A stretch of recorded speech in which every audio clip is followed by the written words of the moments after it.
Sabe, tem certas figuras na história da psicanálise que realmente mudam o jogo, né? Que criam um antes e um depois. Com certeza.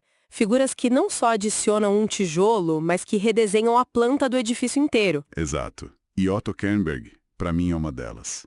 Ele fez algo que, na época, parecia quase uma heresia. Ele construiu uma ponte.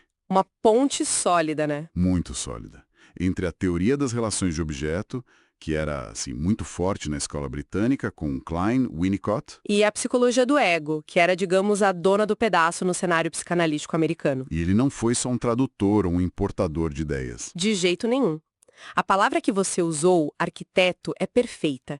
Ele pegou esses blocos de construção teóricos, de Freud, de Jacobson, Mahler, e os da escola britânica, e criou uma coisa nova. Uma abordagem robusta e, o que é mais importante, uma abordagem clinicamente muito aplicável, né? Especialmente para os casos que, na época, tiravam o sono de qualquer terapeuta, os casos mais difíceis. E é justamente essa arquitetura clínica que a gente vai explorar a fundo hoje. Vamos fazer um mergulho detalhado num dos seus textos mais seminais, o de 1975. Transferência e contra-transferência no tratamento de pacientes borderline. Um clássico. Um clássico absoluto. E a nossa missão aqui não é só resumir, é desmontar a máquina para entender como cada peça funciona, a lógica por trás da estratégia. E o que torna esse texto tão relevante até hoje, mesmo décadas depois, é que ele oferece um mapa. Um mapa, gostei disso. Sim, para os terapeutas que se sentiam e ainda se sentem perdidos naquilo que o próprio Kernberg descreveu como a transferência caótica desses pacientes, esse texto é quase um GPS. E esse GPS ele tem basicamente duas rotas principais que a gente vai seguir hoje, certo? Exatamente. A primeira rota é como ele estrutura a terapia, como ele cria as condições para que o trabalho possa acontecer. É o que ele chama de parâmetros técnicos especiais. A estrutura, o setting. Isso. E a segunda rota é a estratégia em si, o passo a passo para de fato começar a resolver o emaranhado das relações de objeto primitivas que explodem dentro da sessão. Perfeito. Então vamos seguir esse mapa. Primeira parada. Os parâmetros da técnica. As regras do jogo. As regras do jogo. Ok, vamos lá então. O primeiro grande pilar do Kernberg é essa frase comprida. Interpretação da transferência limitada pela implementação de parâmetros especiais da técnica. Um nome bem técnico. Bem técnico. Mas, na prática, ele já começa com uma diretriz que, à primeira vista, soa muito estranha. Ele diz que a transferência é predominantemente negativa. A raiva, a desconfiança, o ódio. Isso. Tudo isso deve ser o foco principal do trabalho, sistematicamente.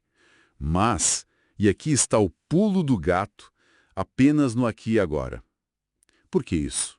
Por que evitar a reconstrução genética, que é tipo o pão com manteiga da psicanálise? É uma questão de, digamos, primeiros socorros psíquicos. É uma lógica clínica muito pragmática.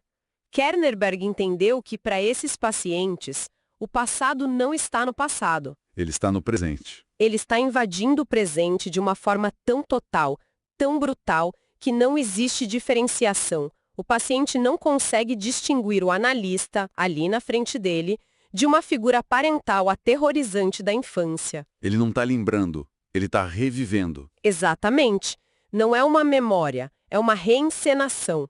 A percepção da realidade está profundamente distorcida por essa invasão. Então, se o terapeuta tentasse falar da infância nesse momento, seria como discutir a planta de uma casa enquanto ela está pegando fogo. É a analogia perfeita.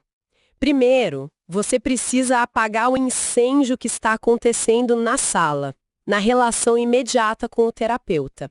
Fazer uma reconstrução genética completa naquele momento seria, na melhor das hipóteses, inútil. E na pior? Na pior, seria retraumatizante e aumentaria a confusão. Porque o paciente não tem ainda um ego forte o suficiente para olhar para o passado como passado, sem ser completamente engolido por ele. Entendi. A reconstrução do passado vem depois, muito depois. Só quando o eu do paciente estiver mais coeso, mais integrado, é que será possível fazer essa viagem no tempo de forma segura e produtiva. Ok, faz todo sentido. Então a ação imediata não é cavar, é lidar com o que está na superfície. Ele diz que o foco é interpretar as constelações defensivas primitivas assim que elas surgem. Assim que elas aparecem, em tempo real. Qual é o objetivo estratégico disso? Não é só dizer, olha, você está me vendo de forma distorcida, imagino. Não, de forma alguma. É muito mais profundo. O objetivo é uma mudança intrapsíquica estrutural. Uma mudança na própria estrutura da mente. Exato. O texto dele é muito claro nisso. Ao interpretar essas operações defensivas primitivas, como a cisão, o splitting... Que é essa divisão do mundo em totalmente bom ou totalmente mal. Isso. Ao interpretar isso no aqui e agora, o terapeuta está, na prática, emprestando seu próprio ego observador e integrador ao paciente. Ele funciona como um ego auxiliar. Um ego auxiliar. Isso ajuda o paciente a conter a angústia avassaladora e, aos poucos, a internalizar essa função. É um trabalho de construção do ego, tijolo por tijolo, usando o material do que acontece na sessão. Falando em construção, isso me leva a outro ponto dos parâmetros dele. Estabelecer limites. Isso pode soar um pouco rígido, talvez até autoritário. Sim, é um ponto que gera muita discussão. E ele não está falando só dos limites clássicos do setting, como horário, pagamento. Ele fala em estruturar a vida do paciente fora das sessões, se for necessário. Sim, ele vai além do consultório. A minha pergunta é, como isso se encaixa com o princípio da neutralidade do terapeuta? Não é uma contradição? Essa é uma das tensões mais brilhantes e produtivas no trabalho do Kernberg. A neutralidade técnica é sim essencial, mas ele argumenta que para ela existir, ela precisa ser protegida. Protegida de quê? Protegida de ser destruída pelo caos da transferência. Pense na terapia como um laboratório. Para o experimento funcionar, as condições precisam ser estáveis e controladas. E o acting out seria o que contamina o experimento. Exatamente. Os limites servem para bloquear a atuação da transferência. Se o paciente está se envolvendo em comportamentos autodestrutivos e se a vida dele está um caos absoluto lá fora, a terapia não tem como acontecer. O caos invade a sessão e a destrói. Então os limites não são uma quebra da neutralidade. Pelo contrário, eles criam as condições de segurança para que a neutralidade possa existir e ser terapeuticamente eficaz. A ideia é evitar que a relação terapêutica, que é gratificante e protegida, substitua a vida real e vire só um palco para satisfazer necessidades patológicas.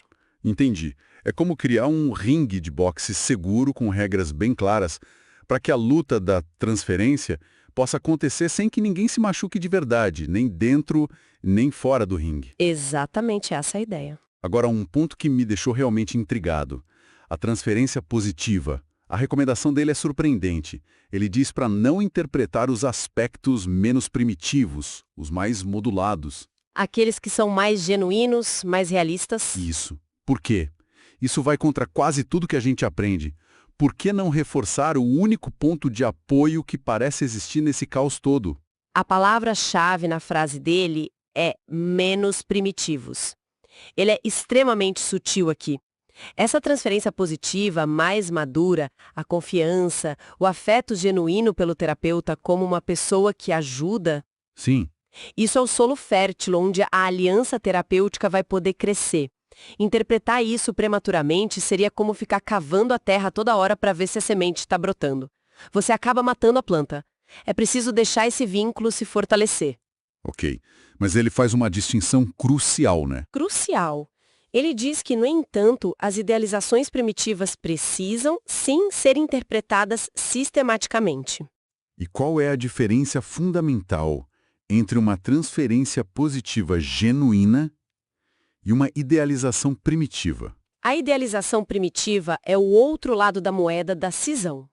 Não é ver o terapeuta como uma pessoa boa e competente, é vê-lo como um Deus. Um salvador perfeito, sem falhas. Exatamente. Isso não é uma aliança terapêutica, é uma defesa. É o paciente te colocando num pedestal de cristal que vai inevitavelmente estilhaçar na primeira frustração, no primeiro erro, na primeira vez que o terapeuta se mostrar humano. E aí a queda é brutal, de Deus a demônio em um segundo. A queda é brutal. Por isso, interpretar essa idealização é fundamental. É dizer com muito cuidado: eu entendo que você me veja assim, mas eu sou uma pessoa com falhas e nosso trabalho é aqui, entre dois seres humanos. Isso ancora a relação na realidade. E como essas interpretações devem ser formuladas, o texto é bem específico sobre isso. Ele é muito específico. As interpretações devem ter como alvo a clarificação sistemática das distorções que o paciente faz, não só do terapeuta, mas da realidade presente da sessão. E tem um ponto que achei fascinante. Ele diz que o terapeuta deve interpretar a utilização mágica que o paciente faz das próprias interpretações. Ah, isso é genial. É um nível de metacomunicação muito sofisticado. O que isso quer dizer? Que o paciente pega o que o terapeuta diz e usa de uma forma defensiva. Exatamente. O paciente pode pegar uma interpretação brilhante do analista e, em vez de usá-la para refletir, para elaborar, ele a engole como se fosse uma pílula mágica. Como se a palavra do analista curasse por si só. Isso. A palavra do analista vira um fetiche, um objeto mágico. E o Kerneberg diz que o terapeuta precisa interpretar esse próprio uso mágico. Precisa dizer algo como: parece que você está usando minhas palavras não para entender o que se passa com você, mas como uma garantia mágica de que tudo vai ficar bem. E isso desfaz a fantasia e traz o trabalho de volta para a realidade da colaboração. Traz de volta para a responsabilidade compartilhada. E isso nos leva a uma hierarquia na interpretação que ele estabelece. Que hierarquia é essa? Ele insiste que as transferências mais distorcidas, aquelas quase psicóticas, que refletem relações de objeto internas totalmente fantásticas, devem ser trabalhadas primeiro. A camada mais superficial e ao mesmo tempo mais caótica? Exato. É preciso atravessar essa névoa densa de fantasia e distorção. Só depois de muito trabalho nessa camada é que se pode, talvez, começar a chegar nas transferências que estão ligadas a experiências reais e mais integradas da infância. Ok, então essa primeira parte toda é sobre criar esse container seguro, estabelecer as regras do jogo e aprender a lidar com as distorções mais imediatas e gritantes. É o trabalho de estabilização do terreno, digamos assim. Mas e o trabalho de fundo? Como se entra nesse mundo interno caótico para, de fato, começar a arrumar a casa? Bom, isso nos leva diretamente ao segundo pilar da estratégia dele. A resolução sistemática das relações de objeto primitivas. Exatamente. É aqui que o trabalho de reconstrução começa. Kernberg descreve o estado inicial desses pacientes na transferência como um caos avassalador, falta de sentido ou vazio.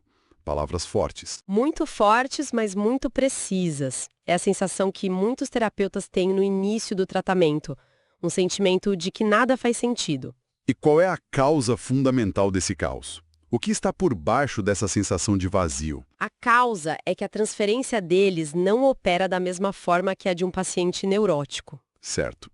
Qual é a diferença? Um paciente neurótico, de uma forma bem simplificada, entra na sala e projeta no terapeuta uma imagem relativamente integrada do seu pai ou da sua mãe. É um conflito com uma pessoa inteira do passado. A neurose de transferência clássica. Isso. No paciente borderline, o que é ativado na transferência não são pessoas inteiras. São, nas palavras deles, relações de objeto parciais. O que exatamente isso quer dizer na prática dentro da sessão? Quer dizer que, numa hora, o paciente te vê e interage com você como se você fosse a pessoa mais genial, compreensiva e salvadora do mundo. A idealização que falamos. Sim. E 10 minutos depois, ou na sessão seguinte, ele te acusa de ser um monstro, cruel, sádico, negligente que está ali só para explorá-lo. E para ele, não há contradição entre esses dois estados. Nenhuma.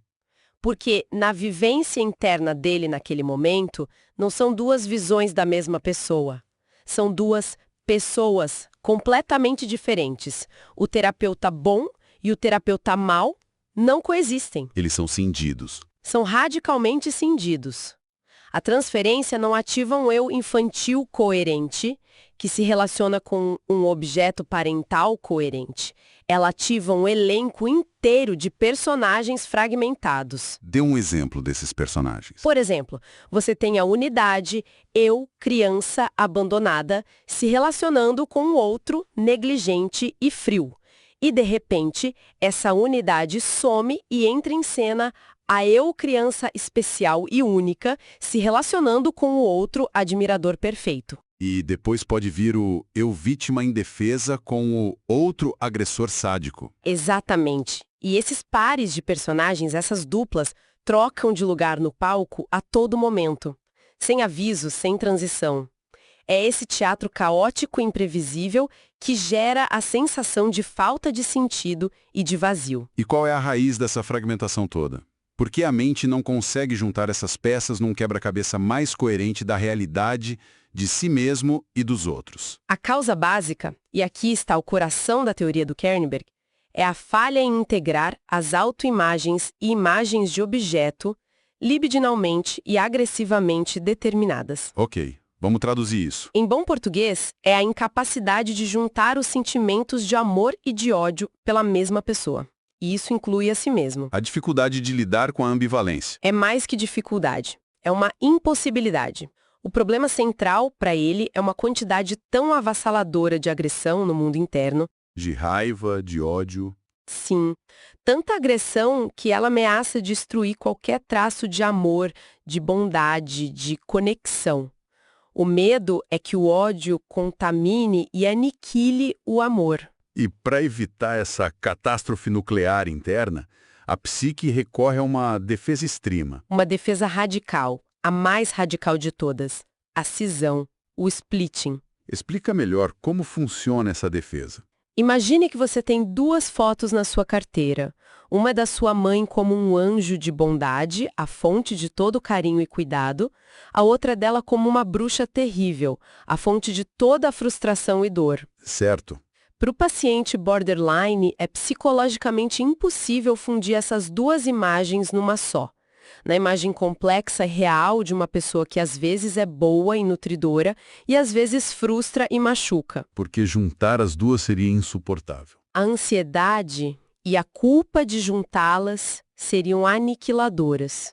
O medo de que o ódio da imagem da bruxa contamine e destrua para sempre o amor da imagem do anjo é tão, mas tão intenso que a mente constrói um muro entre elas. Exatamente. A mente cria um muro de Berlim psíquico para manter esses dois lados radicalmente separados. Isso é a cisão. É uma operação defensiva ativa, uma solução drástica para proteger o bom do mal. Um muro de Berlim psíquico. A imagem é muito poderosa. E o tratamento, então, seria uma espécie de reunificação alemã da psique? É a melhor analogia possível. O objetivo de todo o tratamento é esse. Tentar derrubar esse muro, tijolo por tijolo. Sim, e Kernberg propõe uma estratégia muito concreta, em 3 passos, para essa demolição e reunificação. E qual o objetivo final dessa estratégia? O objetivo estratégico final é transformar essas transferências caóticas, baseadas em fragmentos, em algo mais próximo de uma neurose de transferência. Ou seja, levar o paciente a ter reações mais integradas, mais realistas e que possam ser ligadas a experiências reais da vida dele. Isso, mas ele é muito claro ao dizer que isso é um trabalho de longo prazo, intensivo e muito difícil. Não é à toa que ele sugere não menos que 3 sessões por semana ao longo de vários anos. É um compromisso gigantesco para ambos os lados. Um compromisso total. Ok, então vamos a essa estratégia de 3 passos. Passo 1, como o terapeuta começa a encontrar algum sentido, alguma melodia no meio desse ruído branco do caos. Exatamente essa tarefa. O primeiro passo é o esforço do psicoterapeuta para reconstruir qual é a natureza da relação de objeto parcial que está dominando a cena naquele exato momento. É como tentar sintonizar uma estação de rádio no meio de muita estática. Perfeito! No meio de todo o ruído das comunicações verbais e não verbais, que são super contraditórias, o terapeuta tem que se perguntar: qual é a emoção predominante aqui? Qual é a estação que está no ar agora? E a interpretação nesse momento, qual a função dela? A interpretação aqui tem uma função quase mágica.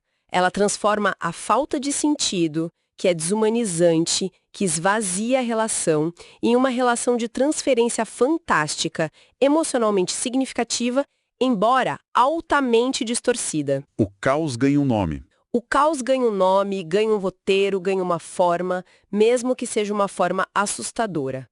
Pela primeira vez, talvez, paciente e terapeuta estão falando da mesma coisa, estão olhando para o mesmo personagem que apareceu na sala. Ok. Então, uma vez que essa estação foi sintonizada e essa relação parcial começa a se cristalizar, a ganhar contornos, qual é o próximo passo? O passo 2. O passo 2 é, uma vez identificada essa relação, analisá-la em seus componentes. O terapeuta precisa avaliar essa relação em termos da autoimagem e da imagem do objeto que estão em jogo. E o afeto que conecta os dois. E o afeto que os conecta. O terapeuta se pergunta, nesse drama que está sendo encenado, quem eu sou para o paciente? E quem ele está sendo? E as possibilidades são muitas, imagino. Muitas. O terapeuta pode estar representando um aspecto do self do paciente que foi dissociado, que ele não suporta em si mesmo. Ou pode estar representando um aspecto de uma figura parental primitiva. E às vezes os papéis se invertem no meio da sessão? Constantemente. O paciente pode começar como a vítima e, de repente, se tornar o agressor, projetando a vítima no terapeuta. A interpretação aqui visa justamente clarificar essa dinâmica. Seria algo como: percebe, parece que agora eu sou visto como um juiz implacável e você se sente como um réu que está prestes a ser condenado. De onde vem essa cena? Quem são esses personagens? É exatamente por aí. O objetivo é mapear quem são os personagens nesse drama interno que está sendo encenado ao vivo na transferência.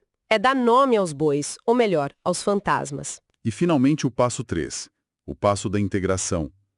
Como a reunificação, a queda do muro de fato acontece. Como se junta o anjo e o demônio sem causar a explosão que o paciente tanto teme. Esse é o passo mais difícil e demorado. O terceiro passo é o trabalho integrativo propriamente dito. A relação de objeto parcial específica que foi ativada e interpretada na transferência. O réu indefeso contra o juiz implacável, por exemplo. Isso! Essa relação precisa ser integrada com outras relações de objeto parciais, que são relacionadas a ela, mas opostas, e que foram defensivamente dissociadas. Como, por exemplo, a do filho querido contra o pai orgulhoso. Exatamente. O terapeuta começa, muito sutilmente, a apontar as contradições, a justapor as diferentes fotos que o paciente tem dele. E como seria isso na prática? Seria dizer algo como: é muito curioso. Na sessão passada, você me descrevia como a única pessoa que realmente te entendia e te apoiava. E hoje eu pareço ser o seu pior inimigo. Como pode ser que essas duas visões tão opostas existam dentro de você sobre a mesma pessoa? Ele força o paciente a encarar o paradoxo. Exatamente. Ele não diz qual visão é a certa.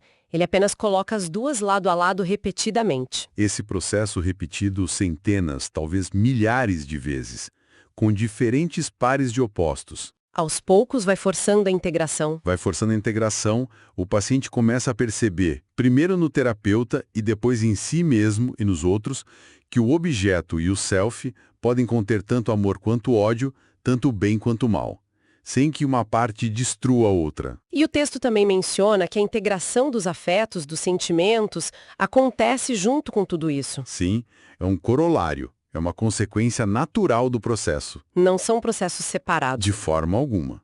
Os sentimentos vêm no pacote. A raiva e o amor não são emoções abstratas flutuando no vácuo. Elas estão sempre ligadas a essas imagens internas de si e dos outros. Então, quando se integra a imagem da mãe bruxa com a da mãe anjo, você está ao mesmo tempo integrando a raiva e o amor que sentia por elas. Você está criando a capacidade de sentir ambivalência, que é a marca da maturidade emocional. Não são dois trabalhos, são duas faces da mesma moeda da integração psíquica. Uau! Resumindo então, a arquitetura do Kernberg é realmente impressionante. Ele não só descreveu o pântano. Não, ele foi além. Ele nos deu um método, um caminho claro, com etapas definidas, para navegar nesse território que antes parecia intransponível. Sim, ele nos deu uma bússola e um mapa. A estratégia é usar o laboratório do aqui e agora para primeiro conter o caos com os parâmetros. Criar um ambiente seguro. Depois, nomear os fragmentos desse mundo interno que aparecem na transferência. Dar sentido ao que parecia não ter sentido. E, por fim, com muita paciência e técnica, ajudar o paciente a juntar as peças de si mesmo, a derrubar os muros internos. Exatamente. A grande meta estratégica é sempre a integração do self e dos objetos, e com isso, de todo o mundo de relações de objeto internalizadas do paciente. É um processo de tornar o mundo interno mais coeso, mais complexo e, fundamentalmente, mais parecido com a realidade. Sim. E permitir que essa pessoa possa ter na vida real relações que não sejam mais nesse modo 880, tudo ou nada, mas relações que abarquem toda a complexidade e a ambivalência de ser humano. Perfeito. Para fechar, e com base em tudo que a gente discutiu aqui, eu queria deixar uma provocação, uma reflexão final. Vamos lá. Kernberg dá uma ênfase enorme, como vimos, em interpretar a utilização mágica que o paciente faz das intervenções do terapeuta. Sim, um ponto central. Se a gente pensar nas abordagens terapêuticas contemporâneas, muitas delas dependem bastante de psicoeducação, de feedback estruturado, de validação explícita. Como esse princípio do Kernberg sobre interpretar o uso da interpretação desafia ou talvez enriquece a prática clínica atual.